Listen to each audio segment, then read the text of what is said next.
Hi, I'm Alyson Mack, Hi, I'm Deanna Shores. and we have co-authored a paper on the prevalence of depression among home health care recipients, and today we're going to discuss our presentation.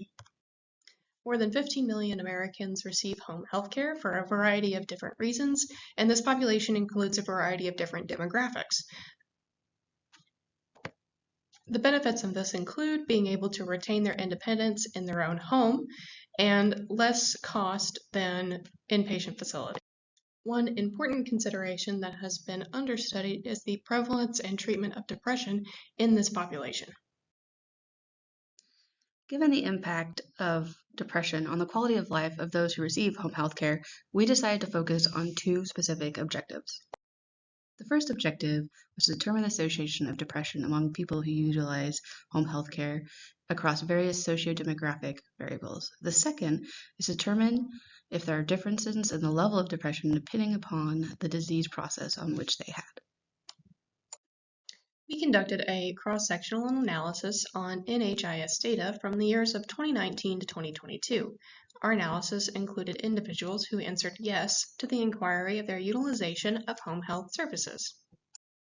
We took the demographic data from this analysis and compared rates of depression among the comorbidities reported. The results of our analysis showed that all demographic categories analyzed found statistically significant differences of rates of depression among home health care recipients. Specifically, those who identified as female, North American, Alaska Native, were aged 45 to 64, or are at or below the poverty level, and who lived outside metro areas had the highest rates of depression. Regarding our second objective, we found that all comorbidities except dementia were associated with significant increases in depression among those who received home health care.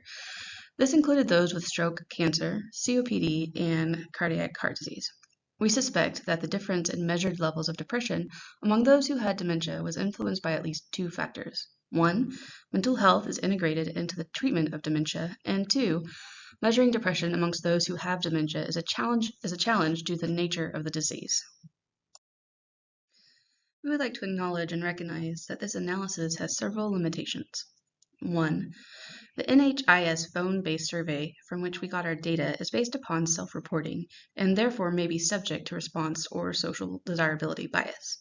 Two, the question in the survey asked if the person had a diagnosis of depression, so this data may not account for those who feel depressed but have not been diagnosed. Three, this data does not account for the presence of multiple comorbidities. Certain comorbidities may be more or less likely to be diagnosed in combination, and with other considerations might have a higher rate of depression. Lastly, we want to recognize that this data includes the onset of COVID-19, and it might influence the results. Our results indicate an increased need for mental health care integration within home health care, particularly for populations with a higher risk for depression.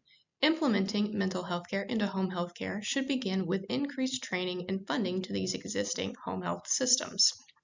Ways to improve mental health care in home health care recipients include switching to depression screening tools specifically for age demographic of the care recipient, the utilization of telehealth for counseling services, improving mental health care education of home health employees, and expanding Medicaid and Medicare coverage of home health services, including mental health care. We believe improved integration of mental health care would improve the quality of life in these care recipients. Thank you for taking the time to listen to our presentation.